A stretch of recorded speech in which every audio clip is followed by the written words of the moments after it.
double down and say that so much of what is happening in this conversation, as with the previous panels, is so important for the ever sharpening of us as practitioners, as leaders, as people who use art for the purpose of social justice, for educators who use art for the purpose of social justice. So I'm going to start off before I turn to the panel, and just to tee this up, I'm going to ask you a little bit about how you self-identify, to explain it to the people, to the good people who are here, and talk a little bit about your journey to come to this identity, what your road has looked like. And I just want to start off by saying two things. One, I think that often, and folks who have taken my class, this will be familiar to you. I think that there's a real deep limitation to identity politics. And identity politics has unfortunately become used to help individuals and communities collude with unjust power systems that are in place, right? So there's a difference between your identity, using identity for collusion and using identity for liberation. I'm gonna let you guess which one I'm gonna encourage us to do. It's the second one.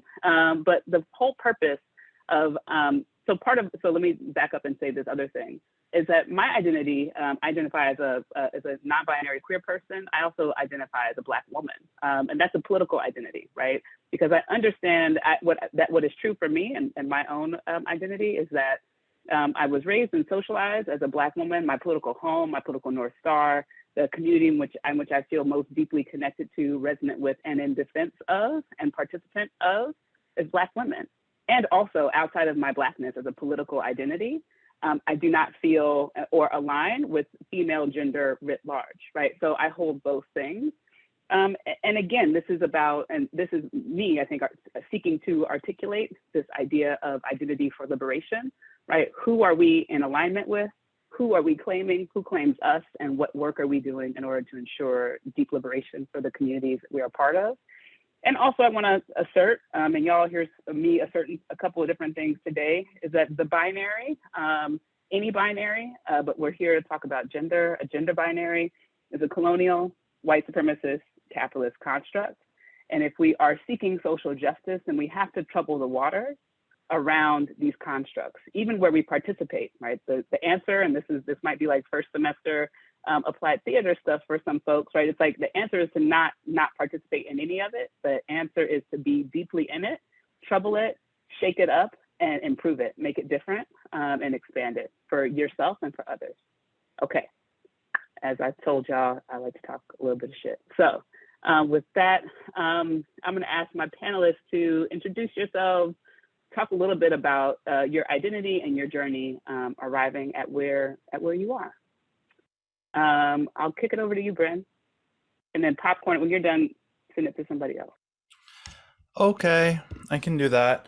Hi, everybody. I'm Bryn Asha Walker. I have a lot of identities. As it pertains to this particular conversation, I identify as trans feminine and non-binary,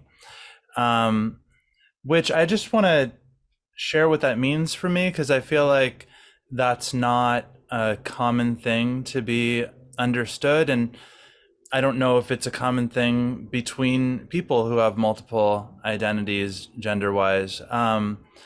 But I finally, at a certain point in my life, like 6 months ago now, gave in to the idea that I have internalized the gender binary very much, and that I have always felt like I'm a woman. And so I accepted that. And I also don't really intellectually buy into the gender binary. So like I'm constantly at war with it, and some days I'm more non-binary and some days I'm more a woman. But yeah, and I never felt personally like I was somewhere in between. It was always like outside of, for me at least, the gender binary. Aside from that, I'm neurodivergent. I am biracial. I'm half Black and half Scottish, and I'm very light-skinned, and even lighter after the pandemic. Like once upon a time, I wasn't so light skinned, and it's kind of uncomfortable for me. Um, and let's see here. I'm queer. I am married to a woman, and I think that might be it for me. So I will popcorn it over to Tamlin. Hi everyone, my name is Tamalon. I use they, she, he pronouns. I identify as non-binary and also as trans feminine.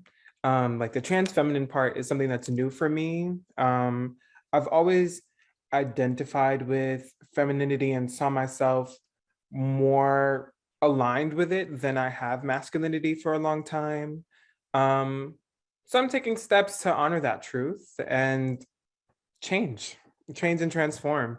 That's taken different shapes, like wearing different clothing, putting on makeup, or sometimes just doing my nails.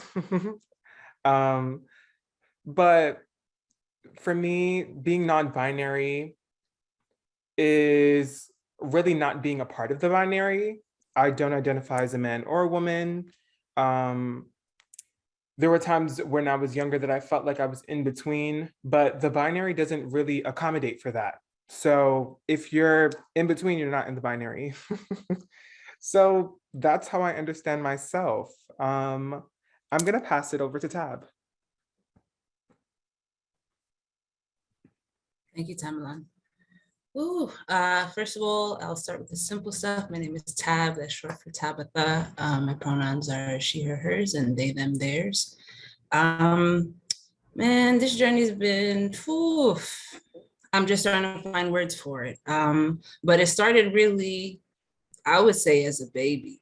Like I started being able to trace my gender identity and journey by looking at photos because the first year of my life, my mom took me to Puerto Rico twice for a good chunk of time to enjoy a bunch of family activities, including weddings and whatnot.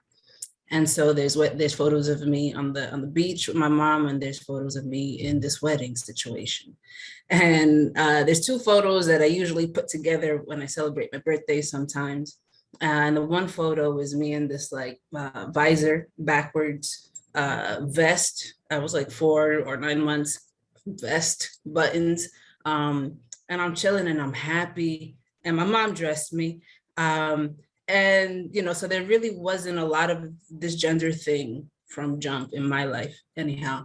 And then there's this photo where my aunt got cute and put her, what you call it? A crown. It was not a veil, but it was like the veil was attached to a crown. And I just look horrified and I'm bending away from it. And those two pictures juxtaposed together sort of just, one day I saw them together that had that blessing, and it cracked me wide open to be like, oh, you've always been this way. You know, it took you a long time to find out the words and for the young ones coming up after you to give it language, to force the language back out. But I've always been this way, and there's a bunch of reasons for it. My grandma told me men's clothes were made better. You don't have to tell me that more than once. And so, you know, a lot of women in my family, you know, taught me how to dress a certain kind of way for different reasons. Now, there's a big difference between me and them. Absolutely. And I learned that in what Dr. Joshua Smith calls epiphanies. Sometimes they're painful when we start to understand our differences. And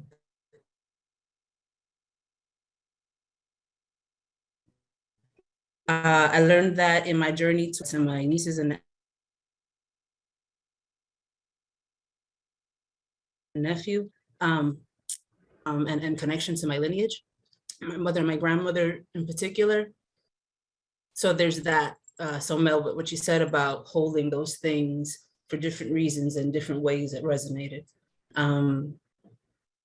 Yeah, so to be quite honest, I really didn't know or didn't start using they until I came to the MAAT program.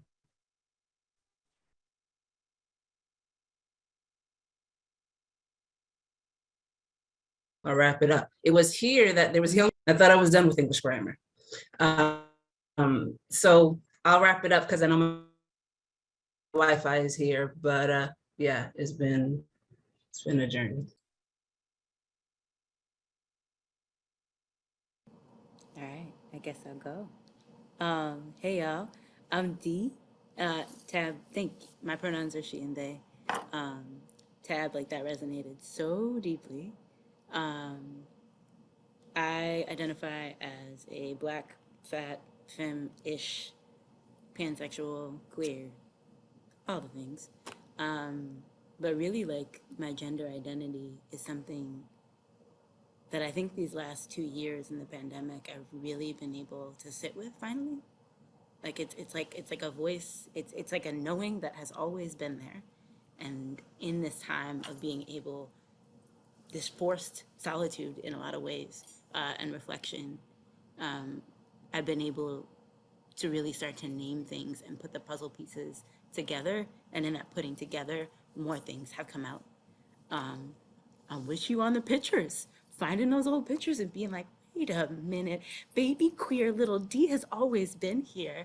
And it's almost, it's so gratifying because it's like, okay, you've always existed. And not that new things can be, of course, new things can be birthed, but there's something also really deeply beautiful about realizing that I've always been here, and that I'm just slowly beginning to connect the dots even further.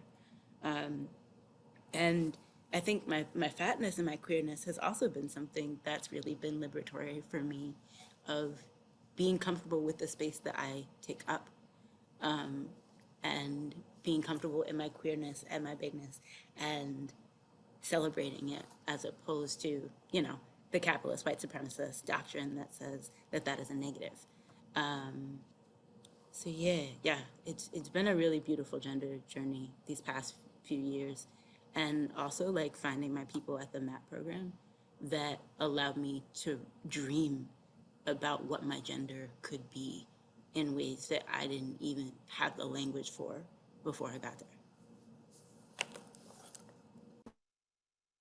Great, thank you all for that. So much of what each one of you have said has resonated. Dee, I'm gonna pick up on what you just recently said, which is around, like, this part of me has always existed. And it's really about giving it name, giving it permission, and that I've always been here. And that's, I think, true at the individual, right? It's true at the collective. It's true at the biggest way, and it's true at the smallest way. I think about two different things, two different stories I'll share just really quickly. One is about, I was born in 1982, which means I just turned 40. And when I was about 7 or 8, which is about 1990, yes, you heard that flex, it's my birthday. When I was about 7 or 8, which would have been the year that GLSEN, the organization I worked for, was founded, I had this thought in my head. I had these badass parachute pants. And if you know parachute, so one, kids' clothes is like, they're just dope, number one. Number two, parachute pants, when they were like on trend, like not retro, like actually on trend, you literally couldn't tell me nothing. And like that part of me has always been here too, like the you can't tell me nothing part of me. But I had these pants on, and I remember thinking, and my mom was very religious. And I would call my early experiences with religion, I would say that we were part of a cult. She would name it differently because she was on her spiritual journey, and I was a child in this environment. And I remember thinking, like, so whenever we would go to church, I'd have to wear dresses. And like, I didn't like church anyway, but like, I really didn't like dresses. So it was like a conflation of the two things. But I had on these parachute pants during the week. And I was walking through this world like, oh my God, like I feel so fully my little 7 or 8 year old self. And I remember going to the bathroom, getting excused from Montessori, my like second grade Montessori class or first grade Montessori class, going to the bathroom. And it's like, everybody thinks I'm a girl, but like, I'm not really a girl, but like, I don't really want to have that argument with people. So I'll know who I am on the inside of me. And then people would like, I'll just know that when people say this about me, that it's not totally true. So Tab, to your point, right, of like the like knowing, but not necessarily having the words for the thing, but having a sense of it.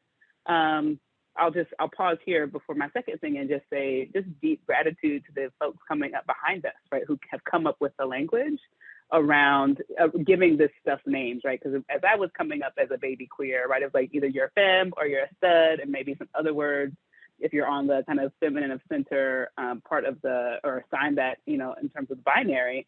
And it's like none of that actually fit, right? And so there was a long time that I was actually, and it feels like for many of us, we were actually nameless. Like there was not really a way to pin down, give language to this thing that is our experience. And so just giving like love and gratitude to the young ones who are struggling through kind of, you know, in the space that's been opened up by those before them to help create language even for those of us who aren't the young ones coming up.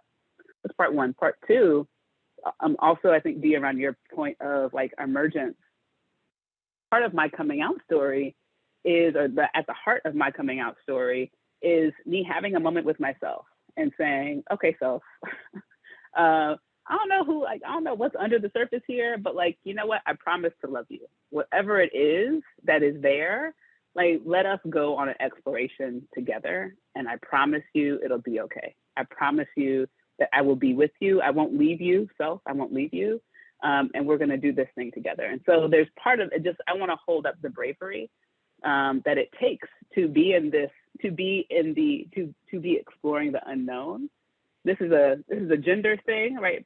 Per this conversation, but it's also so many other parts of our identity, so many other parts of our experience. So much of our lives are framed in a way that's like, if you step out of line, you like harm will come to you.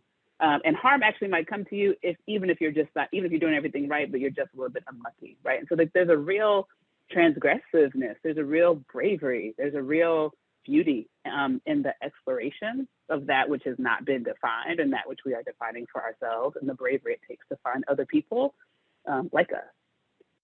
All right, all that said, let's talk a little bit about the magic of this what I'm calling kind of gray space, what I think of as like the liminality, right? The in-between. The in-between, the not on the binary, the something besides the options that have been given. Say a little bit about that and like what you hope that what it has offered you, but also what you hope it offers other people. I can touch on that. When I was an undergrad, there was a big push for people to get connected with their ancestry, honor your ancestors, know who they are. And it's like, okay, I'm gonna do it. That's something that I've always been interested in, learning about the people that I'm from. And often what I found was those weren't people like me that I was finding. And because of the erasure of African history, the erasure of the histories of the people that I'm from, queerness was often left out. After doing some more accurate research and finding out more about the people that I'm from, specifically the Dahomey people of modern day Benin, they had individuals who were non-binary that existed in a way that would be considered non-binary today. Also, I'm of South Indian ancestry, and India has had a long history with trans people and trans expression. So for me, learning about myself and learning about the people that I'm from is a validation of the experience that I've had, because so many people have told me that what I felt was wrong, not seeing that what I was experiencing has happened for hundreds of years before I even existed, hundreds of years before the label non-binary existed. It's just there are different historical contexts and cultural contexts that called them other things. And because of colonialism, white supremacy, and etc., all of that was erased.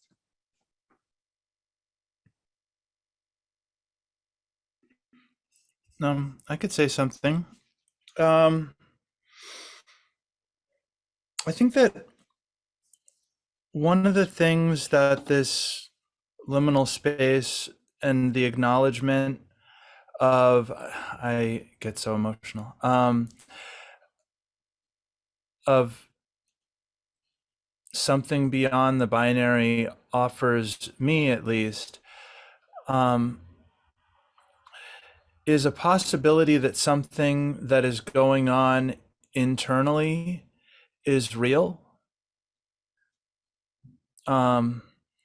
You know, I am also, I was born in 1982, and my and my mother was very much like a second wave feminist, and like very much believed that people probably still believes this is being challenged by this by me, but very much believes in her core that the journey is to accept your biology, your biological self, or your natural self. And I guess like my journey the last few years has been to accept that my biological self is changeable, and that the way that I identify isn't, and hasn't really gone anywhere since I was 4. And that's like the first time that I remember having a personal experience of gender that did not correlate with what was going on around me, and recognizing, according to others, that I was wrong and bad. And I don't, I'm going to use this word, I don't like to use it, but it's the only word to use in this sort of circumstance, that I felt like I was crazy for a very long time because of that. I don't know that I believe in that concept exactly, but I used to. And so like acknowledging that something is possible beyond that, and that it's real, and that our experiences are real, like allows me to have, I just read a term recently, which is gender euphoria. Which, I mean, it's just sort of like, I've always been like the Eeyore of the world in my life, and that was just sort of like a given. And it no longer is a given. Like, I started transitioning 6 months ago, and like I really don't experience gender dysphoria as some kind of a given anymore. Like sometimes, like I have something in front of my screen so that I'm not looking at myself right now, and I'm looking at other people, and that's nice because that will throw me into a tailspin. But aside from those kinds of moments, like it's much more euphoric much more of the time now. It's really nice. So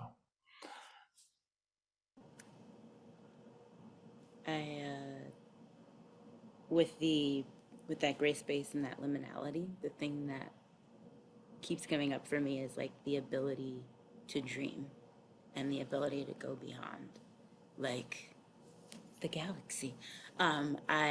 It's just way, it opens everything up. When I get to like go beyond the binary, like I realize anything is possible, and all of this is just a construct, and we've just bought into it.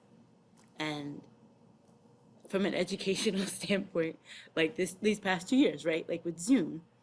And I remember thinking at the beginning, everyone was like, I hate it. I hate the box. I hate the box.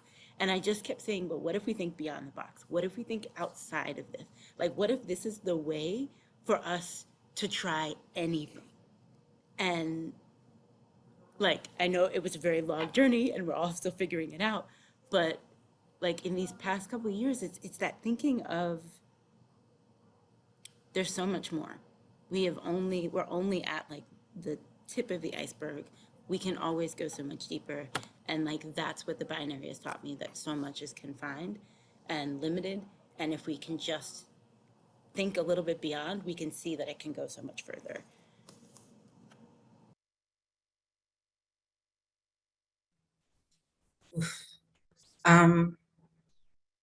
Thank you for that, Dee. I'm stuck on the dreaming part and capacity for dreaming. I've been a dreamer longer than I can imagine, or longer than probably, yeah, than I can imagine. And I'd say that the gray space for me has been a space of prayer and cultivation and creativity. And prayer for me these days means visualizing in connection to my purpose and those who are rooting for me on the other side. And that space has been phenomenal. And that space has been nearly the only thing to push me forward in moments where I couldn't imagine what I would be doing or why. Because when you don't exist in society, it's hard to find a reason why.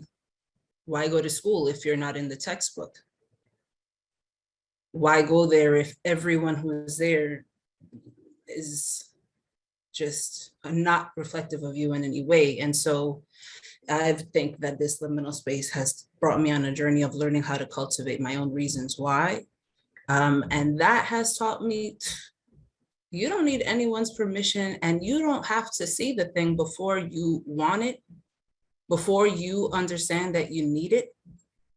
And before, I understand that there are folks who maybe have things figured out in a way that's more traditional, and they're also missing out. They're also missing out. And so that has pushed me to kind of like just, be more comfortable with being uncomfortable and open to questions and, a little bit more bold to push back, because I do believe that is in my greater good and it's also in theirs. So, yeah.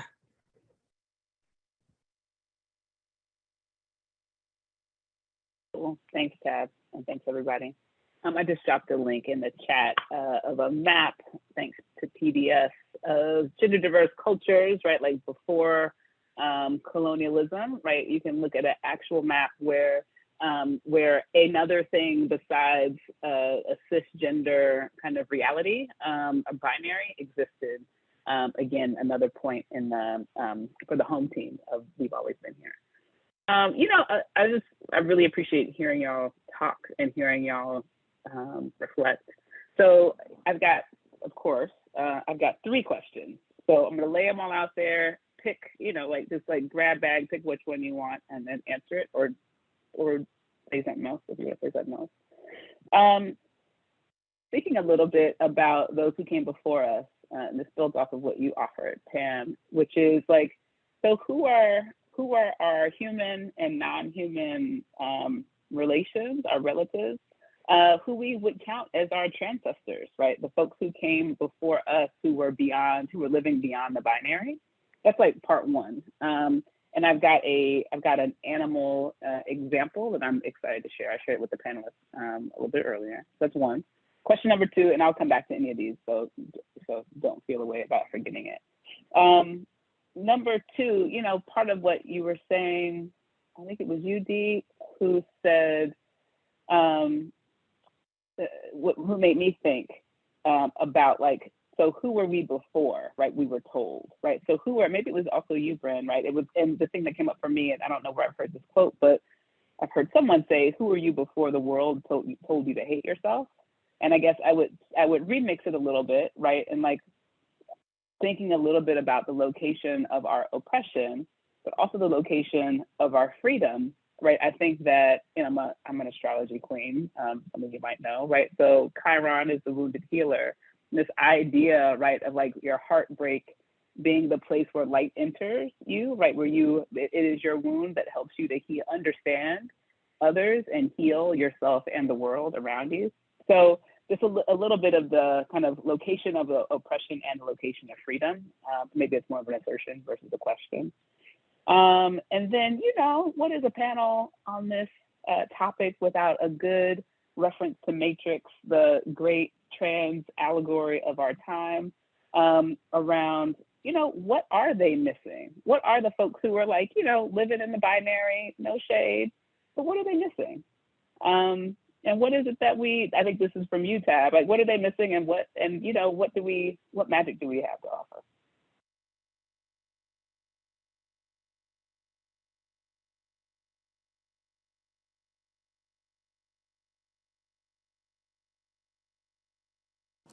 I'll take the animal question. I was like, what are the queer animals? Clownfish are awesome. Didn't know that. Nemo has backstory. And also they're hawkfish.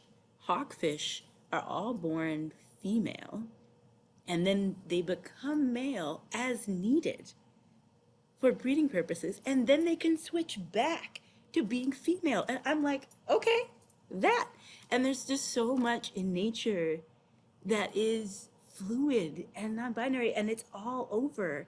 And I'm like, I believe that queerness and folks that are GNC and non-binary and trans are divine, like deeply, deeply divine, because I feel it's a reflection of nature.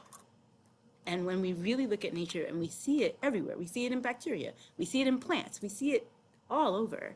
So I have just been really feeling that it's a deeply divine experience to connect to that deeper part of myself, that all of the isms have tried to stifle, and that I've bought into and stifled myself. So yeah, it's a reconnecting to the divine. I'm just gonna leave that for right now. I think I want to second that and say that trans people were often the individuals in societies doing divine work. We're spiritual practitioners. I know in some Indigenous American communities, two-spirited people were the ones that were offering messages between men and women, and were also playing the role of being what needed to be. They were the caretakers, the cooks, the warriors, all of it.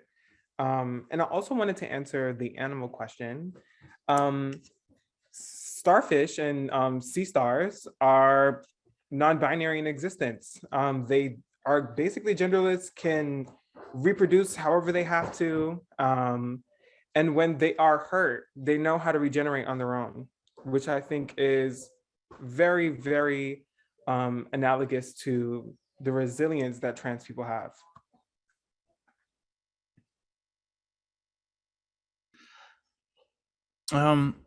I can jump on for some of this. I looked this up because I spent so much time trying to figure out on my own what animals might be, might fit the bill. And finally, I ended up looking up just queer animals on Google. And like macaques, Japanese macaques are queer, penguins, dolphins, elephants, giraffes, lions. I was very surprised. Like, I had no idea. I was planning to pick axolotls. I don't really. Oh, I can show a picture of an axolotl. Let's see here. Axolotls are so cute. There we go. Okay, how do I show a picture? All right. Here is a picture of, I can't start show. Yes, I'm gonna stop, Sarah, your sharing sound. All right, here is an axolotl. I just find that to be the cutest animal ever. And I had always thought they were kind of genderless, which is apparently not the case. Apparently you can figure out their sex, at least, but it takes like a lot of looking, and not for the first 7 months. So they like come into the world like without a world of sex at all, and then it develops at some point, and even there you can't really tell the difference between them. And I just always thought that was really cool. That was my basic response to that. And then in terms of like, I don't know, what does, I'm just learning about our transcestry. I like that word. That's a cute word. But one thing that's been striking me lately, and I want to do some research on this, and I just am doing too much to have time to really do it. But I read somewhere recently about this concept called, I'm writing it in the chat, gender. which is related to AUT, in that stands for autism, and being neurodivergent. And I don't know, I don't have the money to test to find out am I autistic or not. I certainly share a lot of similarities. I've certainly had lots of conversations with my therapist. Most of it on my part is from like extreme levels of neglect, which actually manifests very similarly. But I'm just very struck by this concept that I feel like there's something we don't know about. Like, I mean, obviously, but it seems very weird that there would be a neurodivergence and third gender, and they wouldn't share some degree of overlap. And at least for me, since I hold both spaces, they seem to be like one and the same, but I don't know. And there are a lot of instances where there is crossover. I don't know. I don't know very much about it, but it's something that's been striking me lately. And I think there's a lot more present than we yet recognize. It is a true blessing to be sharing space with y'all and hearing things that I have thought, felt, wondered, said out loud. Yeah, thank you for that. And that makes me think of like kind of the forced magic of questioning, of constant, trying to figure out what you're supposed to be doing in a space when you don't necessarily fit the molds that are set out for you. And that has been painful, but now that I've got some practice to it, it's really exciting, and things are happening that I couldn't have imagined, and spaces are opening up that I couldn't have imagined, but are very necessary. And so, yeah, that magic of things appearing that weren't there before, there's a lot of hard work behind it, but the magic of questioning, I think, is what helps get you there. No, I have one more thing to share on the, oh, go ahead. Sorry. it's all good. I wanted to touch on what cis people are missing out on. One, I think cis people get too much airtime. I think we should really be focusing on us, but what they are missing out on is just a chance to really be themselves and authentically express and live their truth. I think there are so many cis people that are actually trans and have internalized things about gender that makes them more comfortable or waters down their ideas of transness. I would also say that there are binary trans people, because of the newness of non-binary, didn't have the ability to identify as that. Because of the time that they came out and the time that they became themselves, they didn't have the label of non-binary to identify as such. So I think a lot of people are missing out in terms of like the ways that they can express themselves because of identity politics and how rigid those labels can be. Yeah, on that note, I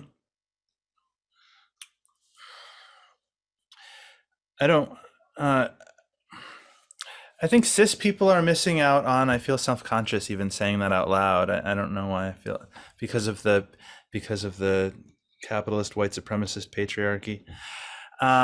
That's why I feel so self-conscious saying that out loud. Okay, so cis people are missing out on the fact that like gender is a performance and you don't have to perform the same way every day. And that's a lot of fun. And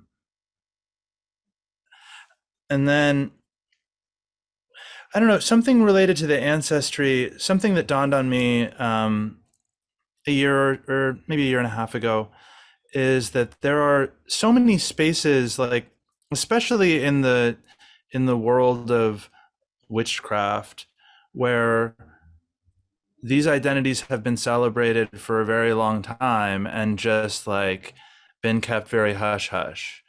And recognizing that there is like spiritual possibility that lives within the world of ancestry is, I guess, from the perspective of transcestry, I'm very inspired by that.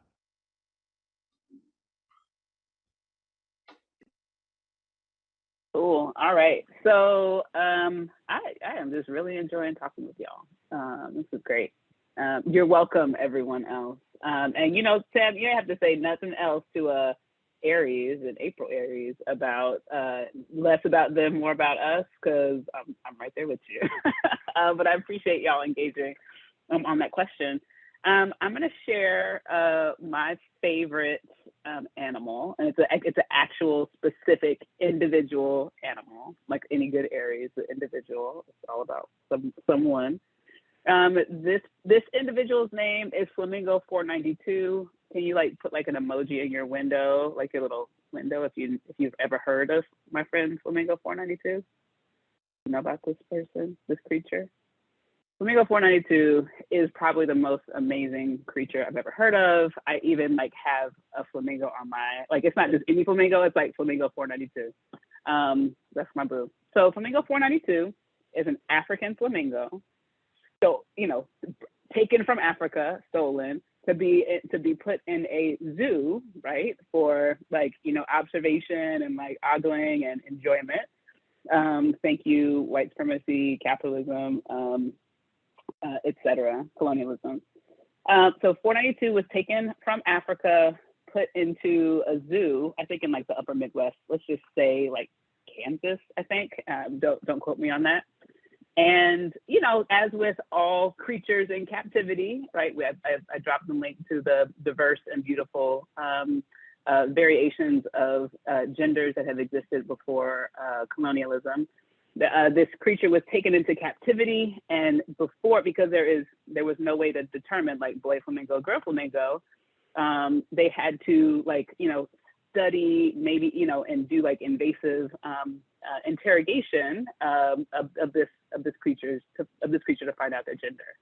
But Flamingo 492 escaped, honey, before they could do any of that. So 492 has been free. They say on the run, and this is like just like somebody to call an African who has escaped from captivity on the run. 492 is no one's fugitive, darling. They are free. They escaped with another flamingo, 175, probably RIP. 492 went south, 175 went north. In a big old storm, they like got out of their habitat and their enclosure, their cell, and they flew to freedom. 175 has never been seen again, RIP to 175, they were a real one. But 492 is seen intermittently, like over the last 17 years, living their best life on the Texas Gulf Coast. They even had a longtime partner, flamingo, that they split around 2012. I hope it was amicable. You know how the queers do. I'm sure they still share custody of a dog or something. But 492 is living their best life, and they are occasionally photographed, right, by people, park rangers, agents of the state, who are intent on trying to, you know, dry snitch on 492. The powers that be have decided that it would be too invasive to the kind of the surrounding ecology and just too pricey to go get 492. And so they just keep them under surveillance, and they have no idea the gender or like what their life is like, except for that they see them occasionally, you know, eating shrimp, flamingoing with other flamingos on a beach, minding their own business. So, right, 492 is who I want to be when I grow up, dare I say. So, but it's the idea of, the reason I really love this story is it's the idea of who are they? Who knows? Do they have a gender? Probably. Do you know it? Absolutely not. Will you ever know it? Nope. And that's the energy that I love around this, like around, for me, from my own understanding of myself as like a non-binary person, as a queer non-binary person. And I really think about myself in two ways, right? W.E.B. Du Bois talks about in The Souls of Black Folk talks about this idea of double consciousness, right? And what he's talking about is like who a Black man in his kind of conversation with himself and with us, the reader, who the Black person knows themselves to be, and then how the world sees them, right? And so for me, it's this beautiful duality of who I know myself to be, and then who the world has told me I am. And there's and just to talk about Blackness for a second, right? Because Blackness we understand that race is a social construct, and that society is constructed along lines of, this society is constructed along lines of race, really along lines of white supremacy and anti-Blackness. And everyone falls somewhere in there, right? Relative both to white supremacy and anti-Blackness. There's also the reality of stolen land, and the seeking to erase the indigeneity of this place, and to forever, erase it, violate it, make ourselves believe that it no longer exists. So there's something around the, forgot what I was gonna say. Anyway, Flamingo 492 is lit. That's part one, or part like 1 through 5. The other thing I would say, and I think that you said it, Tam, and I think you also said it, Bryn, around cis people. I think that here's what I would offer, because I know there've been other panels around what it means to be a man, like around masculinity, right? And around femininity, what it means to be a woman. And I think that identity is beautiful, right? Where you are able to find the fullness of yourself is beautiful. And I think that, talking about queerness and the way in which one queers gender as being divine, right? It's like God is a they, right? Like God is like all pronouns offered with respect. Thank you very much, right? So that there's a way in which if there is, what we understand is that if 1 + 1 = 2, well then 2 is a thing also, right? 2 is the wholeness, and that it's the component parts that make up the whole that all exist. And where we try to make one thing the other, or when we try to limit our options about what one can be, right? That's when we fall off. That's when we get out of alignment. Yep, I see. Yep, you see me in the chat. God is a they.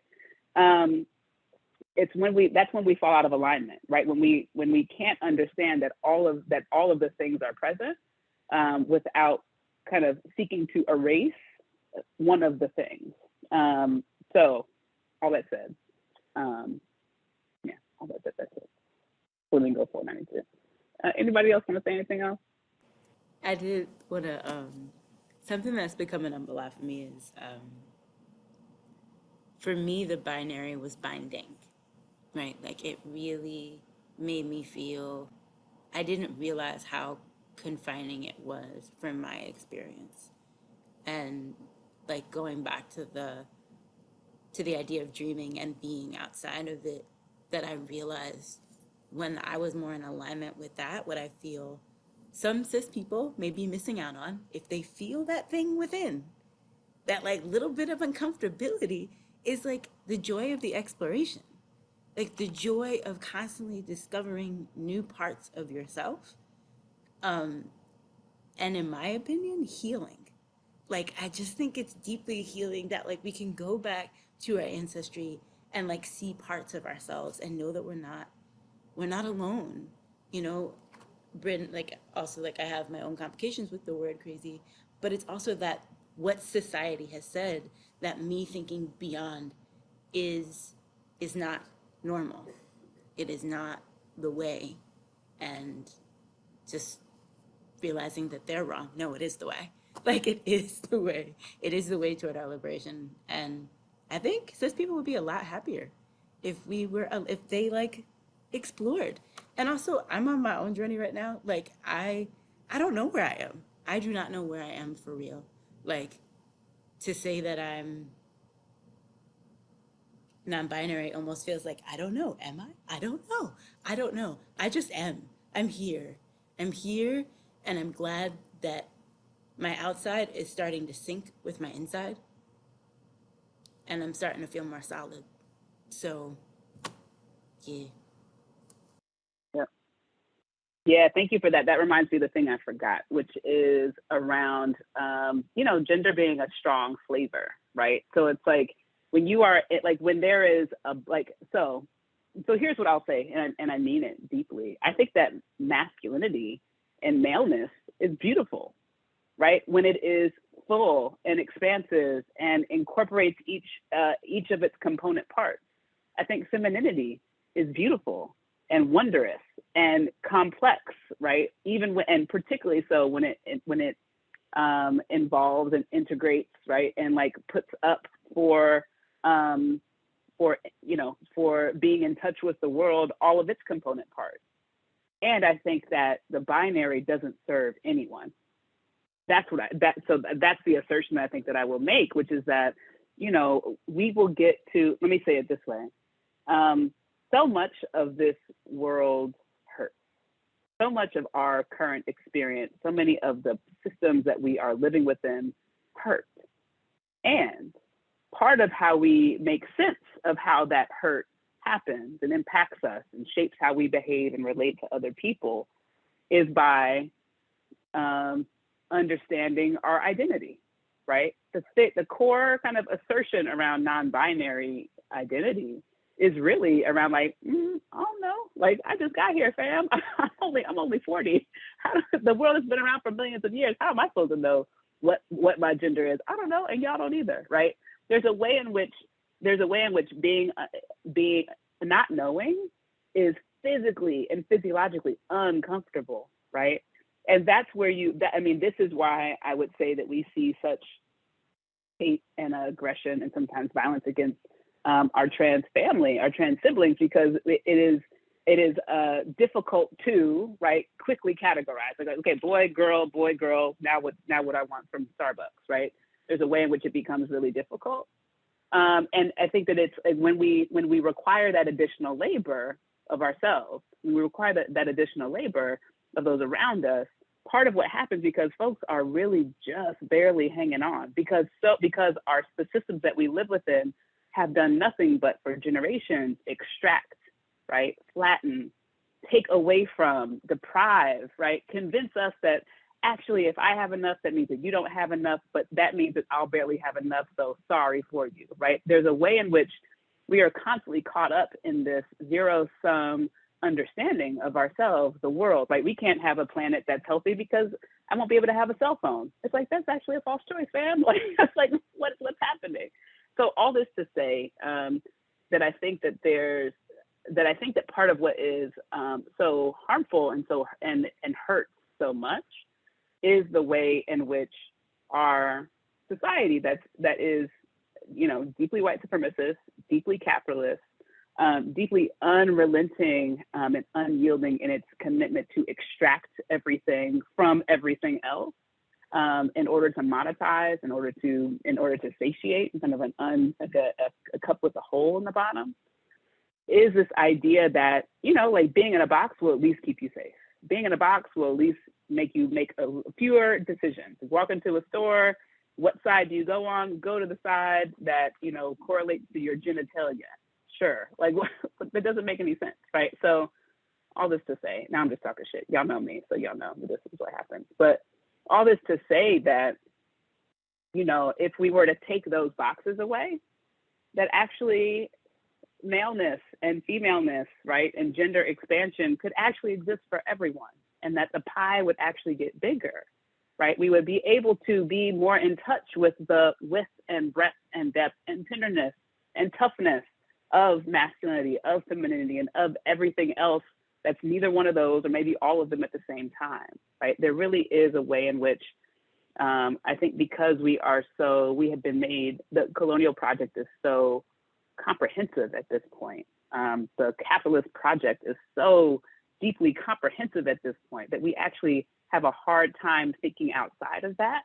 And I think that's the purpose, because if we were to think outside of this, then we could understand and imagine and dream something different. And, I wouldn't be the good queer I strive to be, right, if I wasn't able to tie this back into the bigger political landscape that we're in right now, right? We're seeing 200 bills across the country that are attempting to legislate out of existence, criminalize, right? The very existence of trans people, of non-binary folks, this idea that people as in parents and medical professionals who listen to a young person, tell them about themselves and attempt to give them life-affirming medical care, life-affirming parenting, right, could be considered criminal, right? This is the vision of what queerness and queering gender offers, is a view into a portal into the other side of the reality right now that's not serving anyone. And those for those for whom are kind of the champions of this kind of moment that we're in are at the end of their ropes too. And they know it doesn't work. DeSantis knows he's a raggedy bitch, right? So does Ted Cruz. They all know they're raggedy little bitches. And so there's a way in which all they can do is just try to win. All they can do is just try to flatten, try to kill, try to erase, try to convince, right? And it's like, and we know better, but we're also relatively safe, right? Even in our own vulnerability and precarity, we're relatively safe, right? It's kids who don't have the autonomy that we do, right? It's other folks positioned differently around the world in this country that are positioned differently. So anyway, all that to say. So let me offer this final question, and then I saw this Mice tease this in the chat. So if folks have questions that you want to kind of pose to the panel, throw them in the chat. I'm going to ask Mice to cull through them, pick out the best ones. We've got a whole hour left, so we can be here. There's no rush. But Mice, pick out the ones that feel compelling or that you see kind of duplicates of, and offer them to us as a panel. But let me kind of end this portion by saying, by asking these final two questions. How are you hoping that this conversation helps to move the culture of the MAAT program forward? And what are you hoping the impact of this conversation communicates to our community of practitioners?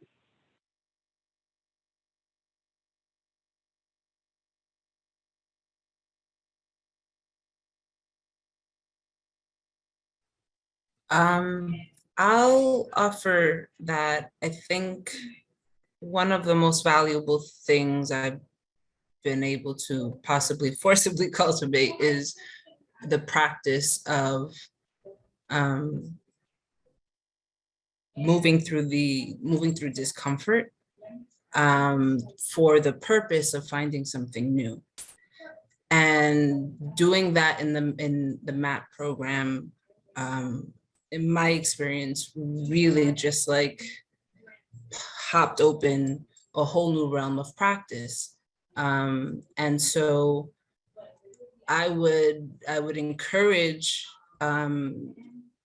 everyone to explore the questions that we're often not inclined to just sit and chill and think about, because the deeper you can explore yourself, the deeper your work can be. And in our work, we're constantly talking about, the stakes and impacted communities and, who we want to work with and all these different things. And in my experience, there's a lot to be done in the self first before I can even walk into a room.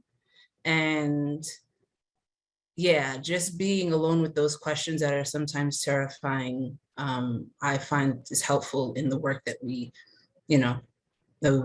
say we want to do as a community. So I'd encourage you, find those nooks and crannies. What scares you? What makes you feel like, oh no, that's not something. And also, I'd also say, think about those things. Keep your identity in mind.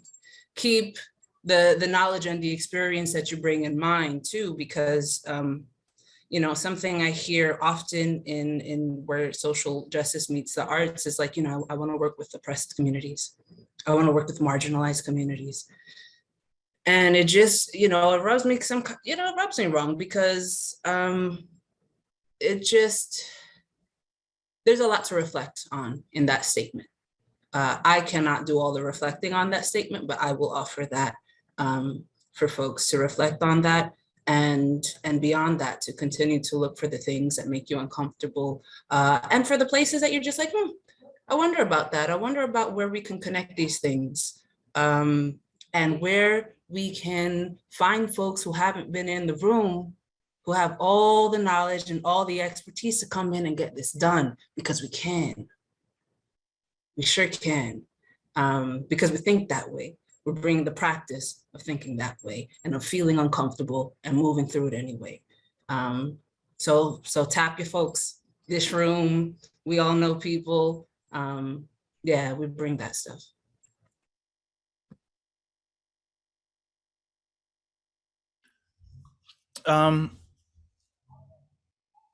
Yeah, how I didn't have an answer to this question until a few minutes ago. I realized I do.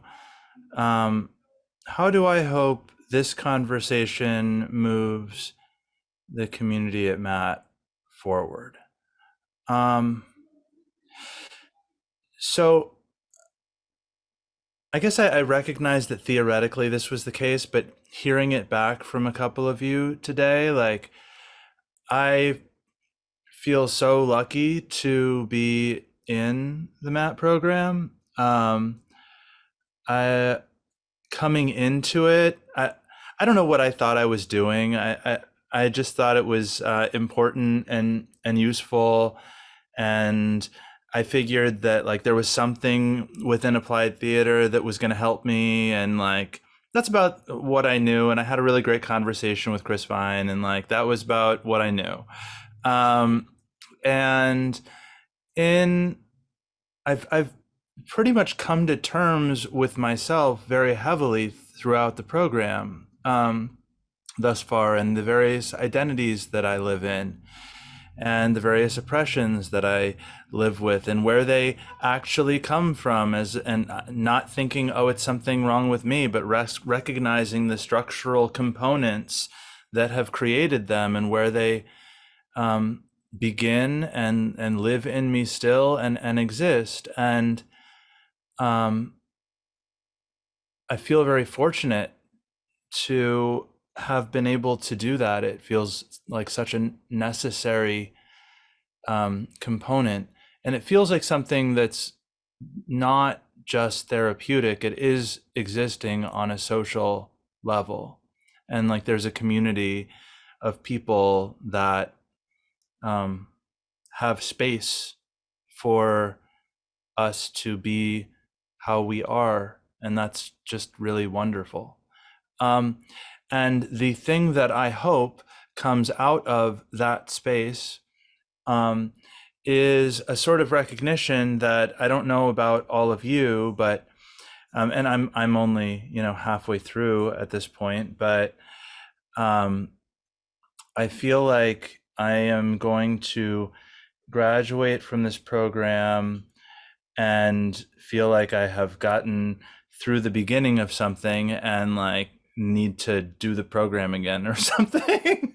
And like the more that we can push for some way as a group, as a community, for this to move forward for us, not just for others, but for ourselves. Like something that I was talking with Helen White, who's a teacher in the program, something I was talking with her about the other day is like, I really want for somehow this community to have like a weeknight where we continue to do the things that we're doing for us somehow. And maybe a further program that's like an MFA or something. I don't know. I'll study forever until I'm dead. But I'm just really aware of how necessary an ongoing community like this is in my life. And thank you all for it.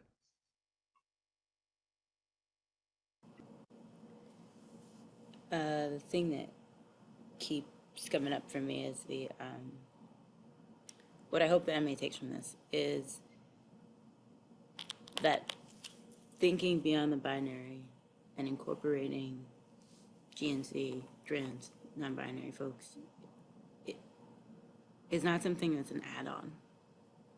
you know, it's not like an add-on to the diversity initiatives, right? Like that. It's been a while since I've been in the program. Also, it's been a hot minute. I don't know all the things that have changed. But I feel like a lot of that was limited to like theories classes. A lot of stories that were diverse and expansive and incorporated everyone. I wish it was more intertwined and interwoven into everything. Yeah, and I think there have been shifts, but like also realizing where those limitations are for ourselves as folks within the program, and also for our instructors within the program, how to really go beyond and stretch ourselves, and like you said, Tab, like how do we really, I feel like I just lost it. I saw that and then I lost it. I lost what I was gonna say. But I'm gonna name it. Makes me a little uncomfortable, right? Like it makes me a little uncomfortable, right? It's been a while since I was in the program, and some of it was uncomfortable for me. I'm just gonna name it. It was uncomfortable, and I didn't always feel like I could be my full self. But I found community there that I felt heard by, and we troubled together. And in that, we could create more trouble in the program and ask questions. And I think that is part of what I did appreciate about the MA program, is that community of people that are saying, push back. How do we push back? How do we challenge? And I would just encourage that we all have something to deeply learn all the time. Like no one has it. Just like gender is expansive and I'm always finding more about myself. Like we don't really know anything. That's how I feel. There's always more. There's always more to know. Yeah, that's that. I agree with everything that everyone else has said, but I just wanted to push that trans people are often silenced, that we have been erased, and that it's important for us to be heard, to undo that silence. I think this is an example of that, but more opportunities for trans people to be heard, and rather than our experiences being given through a messenger that's cisgendered, let it come from us directly. I think that's something that I definitely think is important to working with trans people, and working with any oppressed community. You have to hear from them. You have to hear what they have to say, work with them, not for them.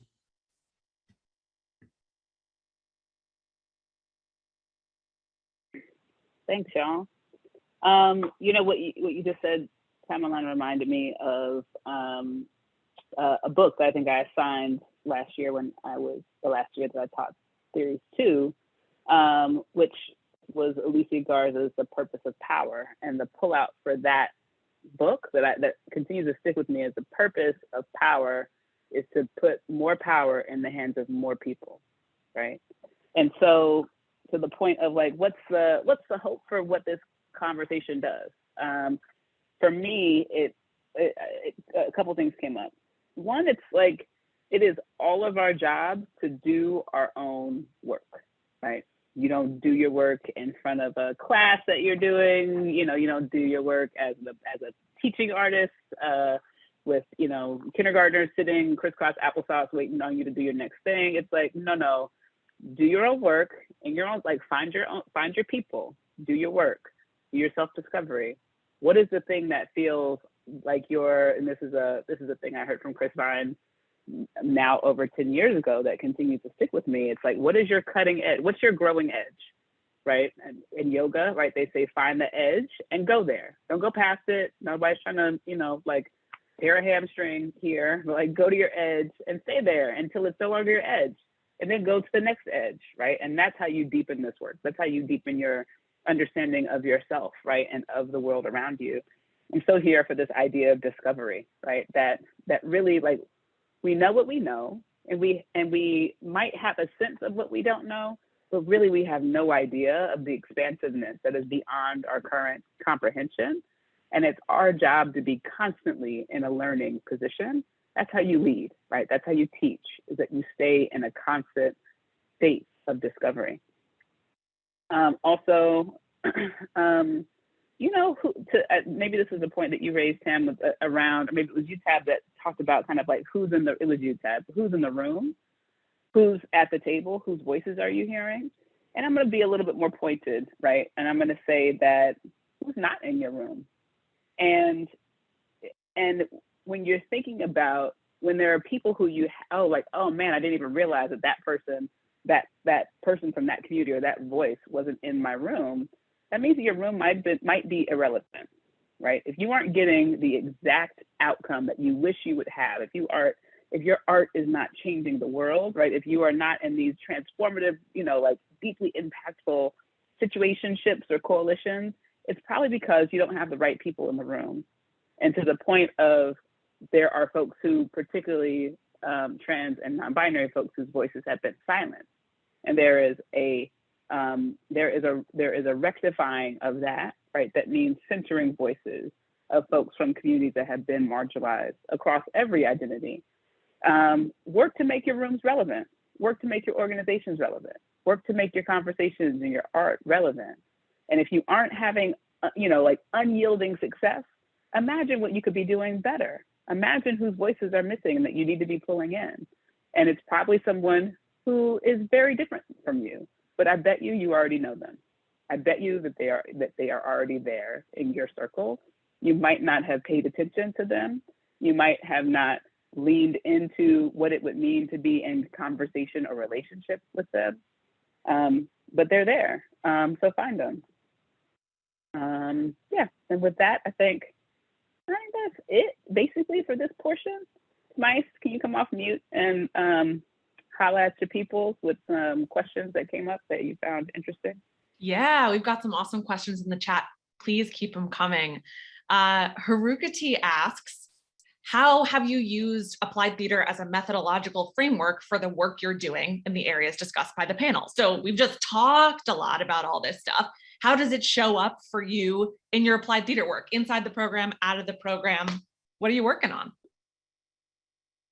I recently attended a youth conference for my job and did some TO work there. It was essentially playing out some uncomfortable scenarios that trans people face, like coming out and explaining what non-binary is to people who don't understand it. There was a specific scene where a young non-binary person was coming out to their mom and trying to explain their gender to their mom, and their mom wasn't understanding. And then the audience members had an opportunity to tag in, talk about what they saw. And it was really moving because I heard from the youth that were attending that they saw scene, that was things that they already experienced in their lives.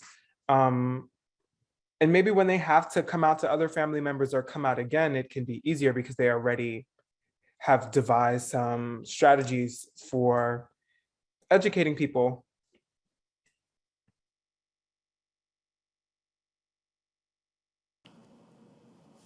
The work I do at MCC is very based on students writing their own work and performing their own work.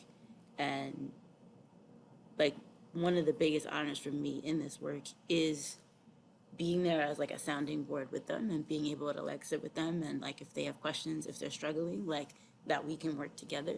And I just feel like so much of what I learned within applied theater has given space to like play and explore with the young people I work with, and knowing the impact that it has, that they have, that I'm here, that they have someone that they see that reflects them, and that as actually no, not anymore. I'm not the only like queer person on staff in the education department, which is very exciting.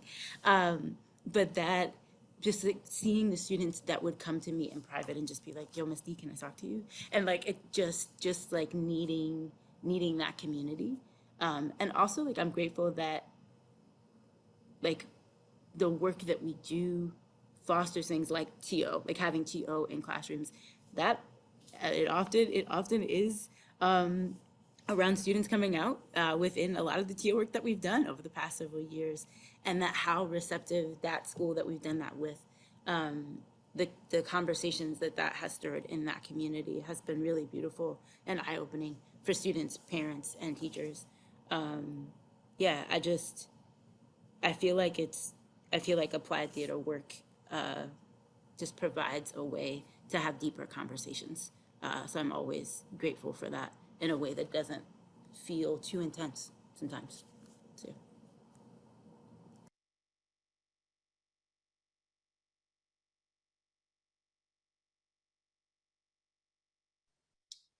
I can share a bit about some things that are still bubbling underneath the surface. So in addition to my administrative work with TONYC, I've continued working with two of my cohort mates and thesis mates, Alexis and Brennan, if you all know them. And so we recently submitted a proposal for the process to arrive at a joint degree program between the MA in Applied Theater program and the MSW program at Silberman Hunter. And for me, that brings me so much joy. Even if we don't get the grant proposal, I'm sure we'll continue to look for ways to make this happen, or make a space like it happen, because one of the things that brought me so much joy in my thesis project was seeing like this hunger for people who are like, oh, I'm a social worker, and so I got to do social work, but had this artist past and artist identity that they felt that they had to, cut off and put away. And that brought so much joy for me, because I kind of feel that way too. I feel like I've been finding my way through deciding, well, am I gonna, be out there fighting for the people and myself, or am I gonna be out here writing poetry and playing music? And why not do both, right? Why do I have to decide? Why do I have to choose? So then now my journey is, where do I make space? How do I make this space where more folks who want to do these things together, who it's not even doing these things together, simply being who we are, right? Simply just showing up for ourselves, showing up for our community, showing up for our families, and making space, and filling the room with voices. So that's maybe on the horizon sooner than later. Look out for participatory budgeting. Hopefully we'll be on ballot.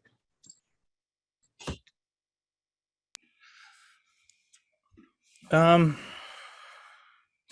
still very early in the journey of applied theater, so I can mostly speak to the impact that what we are doing has had on me in terms of how I am in the world.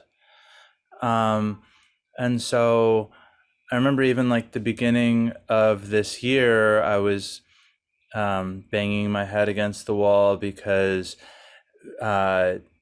theater of the oppressed work was so difficult for me, because I believed in the core of myself that I did not matter, and I thought that was my fault, and I had to figure that out. And then we read some books and had a lot of conversation around that, and recognized that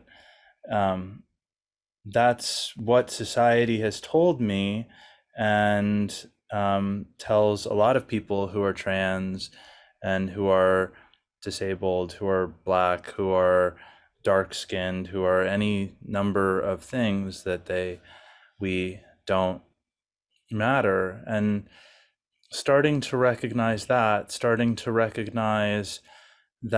one day I woke up and I was like advocating for myself. Like a bunch of things went wrong that day, and I just like called up the necessary places and started taking actions. And it wasn't until like things started happening that I even recognized that I was advocating for myself, because it was so like outside my norm. But doing a bunch of theater of the oppressed work and doing forum theater, and I got so many ideas from the participants that we were working with, which were other members of our community. With them and with the Cat Youth Theater, like I feel like I learn more than I teach, if you will, at the moment.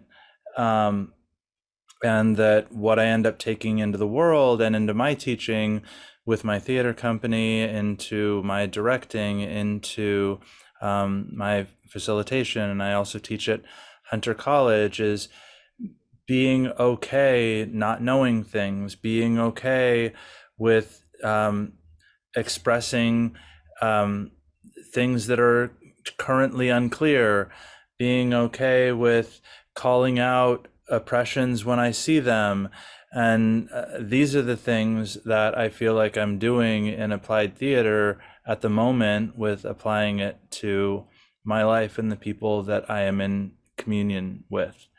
And, you know, I have fantasies of, you know, becoming the next like Edward Bond or something, and writing plays that are devised, but with a group of people where we're setting out to do drama for and with the public, that it's not something that is confined to educational spaces, that it's something that is just generally participatory. Like the fact that we think of art as being something to appreciate as opposed to something to engage with confuses me. Like I've never personally seen art that way. I think that's kind of how a lot of people who are actors, I'm an actor, or who are art creators, it's not quite something to appreciate, it's something to participate in and with, and the imaginative, the creative components of it become a sort of moving art. And like, I want to somehow build that. That's what I would like to do.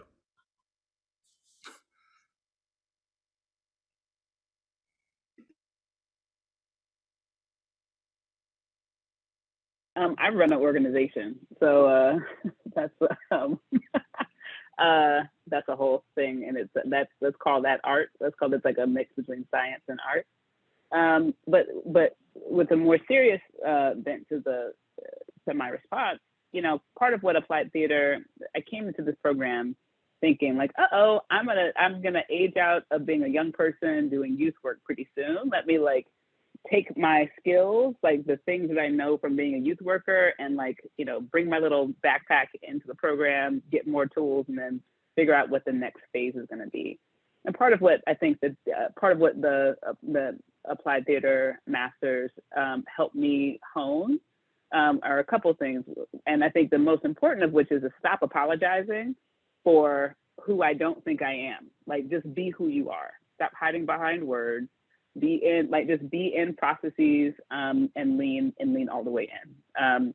You know, like, accept that I'm a strong flavor. I am not actually for everybody, but everybody's not for me either. So it's okay. Again, I'm like, the Aries, my own Ariesness is like just continues to come out more and more as I get older. Anyway, all this to say that I think that, you know, part of the magic and the brilliance of applied theater really is around bringing the tools and modalities of the theater, of the arts, to the world for the purpose of learning and expanding and figuring out how to do a thing better, right? Not necessarily for the purpose of art for art's sake, right? And I think that really, it's using modalities of art in engagement with the world. And got to tell you that has everything to do with, so for me, leading an organization, you know, part of the reason I landed where I am is because at some point, and I was in the program when this happened, I had a conversation with a person who was a supervisor of mine, who was a boss, and he fixed his mouth to say that, like, justice is what we're looking to create out in the world. That's not what we're doing in here. In here, we're just getting the work done. It's like, yeah, no, we're not doing that. Like, that's not what that's not what I'm signing up for, right? And I became interested in building an organization, building a culture and practices inside of an organization that got us toward the world that we are looking to build outside. internally, right? Knowing that we couldn't actually get to that world for other people until we were figuring that out and working that out together in ourselves with our inside of our organizations. And so applied theater is built for that type of exploration. It's built for that type of iteration. It's built for interventions, right? Like, let's try something, let's see what happens, let's see what works, let's see what didn't work, let's learn from it and go back.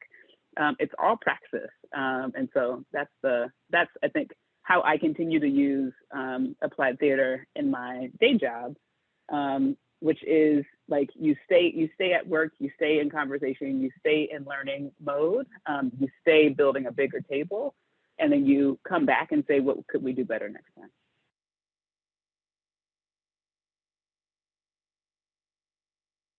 What else, Mike? What else we got? All right, so Bryn, sort of building off of your art is a thing to engage with, to participate in. Joy asked this question in the chat about any recommended reading or viewing for gender creative and non-binary adolescents. And I want to even bust that question wider open and say, you know, pieces of art that you've engaged with or you're engaging with right now that have moved or shifted you. And also going back to that concept that Tab brought up of gender euphoria, like pieces of culture that are giving you gender euphoria or where you've seen gender euphoria. Yeah, what's percolating? Shows, movies, music, books, plays. I mean, certainly Pose is a show that percolates very heavily with me. I really love this show. It's no longer happening, but it's called Sense8. And I think that was the first show that I saw where I really felt like I was watching experiences that I recognized within myself. And it's kind of like a what is this word I'm looking for? It's kind of got a sci-fi tinge to it, but it's really wonderful and beautiful. And then I personally, I know this is like not I'm not sure if it's a popular opinion or not, but I really love Euphoria as a show. I know it gets a lot of crap, but it really speaks to me, and there's a lot within it that seems to relate to things that percolate within me. So in terms of at least related to gender, those are the places that I go. I can't see it honestly in a lot of theater. I know it's there. I know it exists. I know that you know, you hear through the grapevine of like a show where somebody did something, but I don't get to see that show very often. So that I'm looking too, and let me know.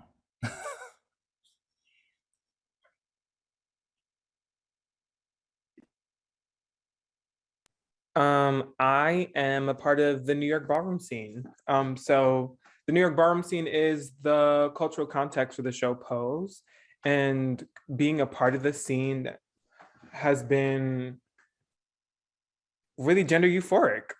I've been able to dress and present myself in ways that would garner a lot of negative responses otherwise. But being in the ballroom scene has allowed me to feel beautiful, allowed me to feel appreciated, especially as a Black queer person. I feel like some spaces that are predominantly white but are still queer still exclude me in some ways and don't capture the fullness of who I am or don't appreciate the fullness of who I am.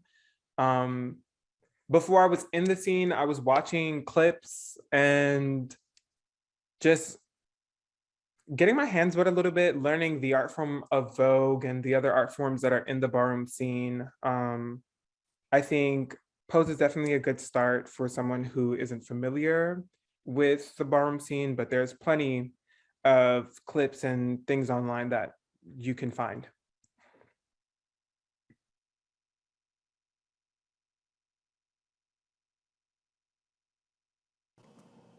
I don't know if it's completely applicable, but it gave me a sense of gender euphoria. But I recently read The Stars and the Blackness Between Them, and there was a part of my younger self, like it is a young adult book, but it felt very, like my blackness felt seen, my queerness felt seen, and my oddly my gender felt seen. Like there wasn't anything particular about it, I can't say, but it was the vibe that I had when I read it that I was able to dream. That just, yeah, it was its own euphoria for me.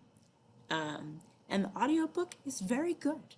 It's very well done because that was theater art form in itself in the audiobook. Yeah.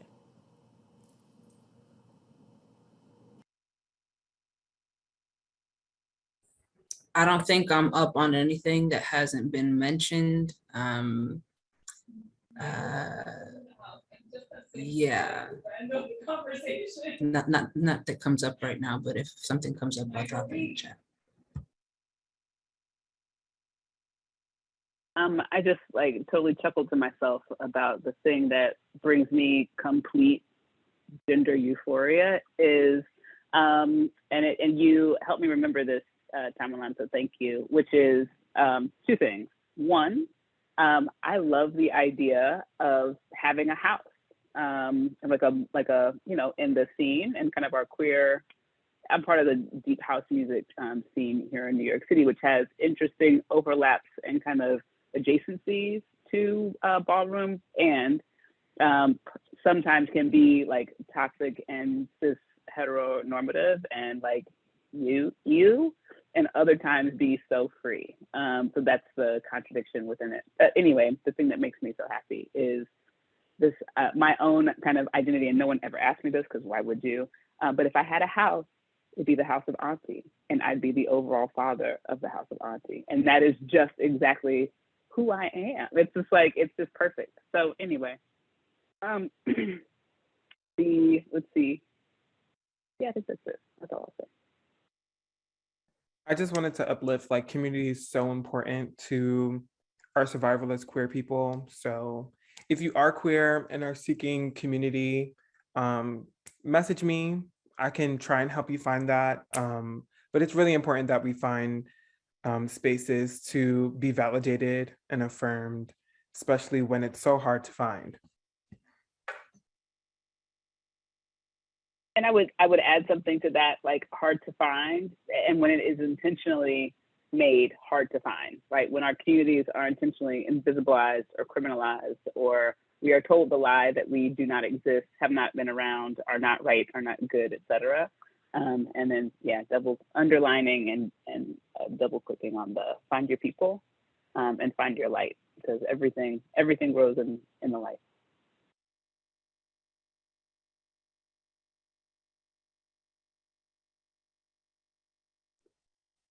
Ready for another question? Oh, Dee, was that a thought? I saw somebody mentioned a strange loop in the chat, and it definitely validated my queerness fully. I definitely had all the feels in that show. Highly do recommend.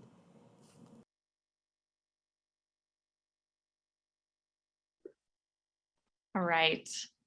So we've got a question here from Jan, who is curious about your thoughts, folks' thoughts on cisgender queer people teaching, presenting, educating around non-binary, transgender fluid issues. Are we capable of doing so, cis queer people is the we here? And if so, how could we make our work more educational, more enlightened? If not, how should we handle that? And they give some context that they're an educator teaching a course on queer health, but this could also be more general. I think it's important to start with your deficits. Start with the clear deficit is that you don't have the experience. So you want to make sure that whatever you're teaching is accurate and factual and is in line with the experience of trans and non-binary people. I personally don't think it's a problem to educate on the issues, but it's more of a problem to educate on the experience. You can uplift the struggles of the community and the things that individuals can do to change that, prefacing that you aren't a part of this group, you are just speaking from knowledge. Yeah, I'd offer that that everyone has a helpful role to play in our collective liberation, right? And so, what is your part of the elephant? Is this what's your part of the No, that was gonna fall apart really quickly. I think it was like a Shel Silverstein poem, like a hippopotamus sandwich, plus some other analogy about what part of the elephant do you have? I was like eating the elephant. It's not that, but we all have a part of the struggle. We have the part that's in front of us, the part that we understand clearly, given our positionality. Explain that, right? We also, and I think when we are doing it right, we also understand that we only have a little bit in front of us. And so what's outside of our experience? How do we listen to others and what others have told us about how the rest of the, let's say, elephant is, right? Versus just the part that I have in front of me. And where you, and so I would say, thinking a little bit about kind of talking about anti-racism, right? As a job for all of us. It's a job for people of color and those who experience anti-Blackness and the erasure of indigeneity. And it's also the job of folks who don't experience that, right? And there are distinct, different, and true things that we all experience. And when we're doing it right, we speak from what we understand. We listen for when others know more or different than we do, and we help convey that information. And then we bring the voices in, right, of the folks who know more than we do to help us round out our understanding. And so I would say that there's absolutely a role to play. There's absolutely things that you can do, but make sure that you are right sizing your contribution. And like Tam said, what's the knowledge and what's the experience? Don't speak to the experience. Maybe bring someone in, right, that can speak to or lift up an experience. But there are the facts, there are the realities that we all know, that we all get better at when we help each other understand them. I'd also like to take this moment to plug Pedagogy of the Oppressed and say that the only issue, at least that I can see with teaching these things, is if I'm looking at it from the perspective of, okay, I'm the teacher and I hold all the information and I'm going to deposit it into my students' heads. But if our students are also our teachers, and we as teachers are also students, then we create spaces where we can learn from one another.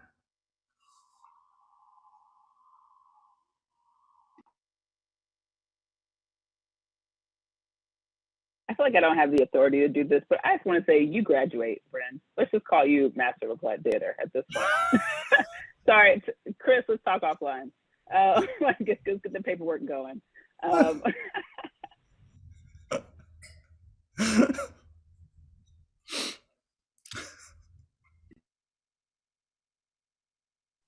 I don't have anything to add, I think, in the way that the question was asked, but I would offer a question in response, and that would be, how are you, or in what ways can you explore the issue in its entirety, and the issue being sexual education, where there's not these boxes of knowledge,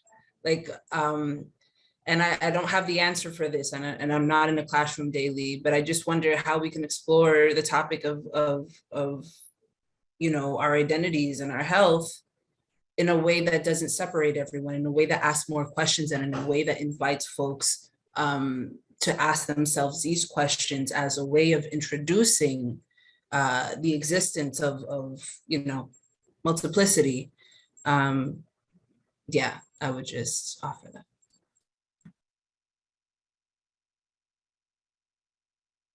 Also, give yourself grace if you acknowledge that this is not something that you can do, or you're not educating in the way that you fully intended. It's not having the impacts that you intended to have. maybe you're not the one to be educating, and that's okay too. Yeah. Let me just add this this final thing about we don't know, none of us know everything. And it is true. And when we, so similar to, I think it was like the, I forget the name of it, but it was the assumption that folks who came over from Europe, right, understood that this country, the kind of the landmass that we called North America or Turtle Island was like no one was here. It was just all pristine and beautiful and wonderful. And like, wow, who knew that, you know, these beautiful kind of fruits and vegetables and fields were cultivated? It must be God, not the people who have lived here for tens of thousands of years and millennia, right? This is idea that it doesn't exist, like if we don't know it, then it doesn't exist, and then we have to create it, is deeply capitalist and is deeply colonial, right? So where you don't have the knowledge, trust that likely someone does have the knowledge. When you don't know the writing or the art or the whatever, do some Googles and other research because it likely exists. You know, I wouldn't be a good organizer unless I encourage us all to find organizations and formations. And I think that's the thing I love about the MAAT Applied Theater, is that it is an organization. It is a structured place where people come together to learn and discover and get better together, to sharpen each other, right? But it's like where you've got questions, trust that someone somewhere has been thinking about it, and so plug in to what, to who those people are, like get curious about who those people are, what they've been saying, and study, right? There's a level of like, come into the classroom and take a seat and figure out what the experts are saying about it. And then from there, really figure out what there is to add or what there is that you can carry with fidelity, right, back to other folks who don't know. Because sometimes it is our job to be bridge builders, right, to carry information from one community to another. Sometimes that is our job. It isn't always. And so interrogate if that actually is what's needed from you in this moment. But if it is, right, then how do you carry what is to be carried with fidelity across communities?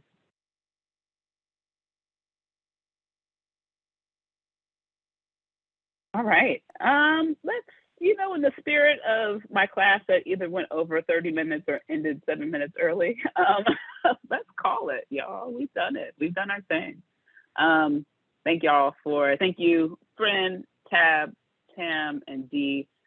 Just appreciate y'all as individuals, appreciate y'all as kind of co-thinkers, co-conspirators on this really lit, maybe the littest panel maybe that has ever been. Maybe not, but maybe. Everyone else is on mute, so I think we could just assert some things at this point. But appreciate y'all. Love y'all down.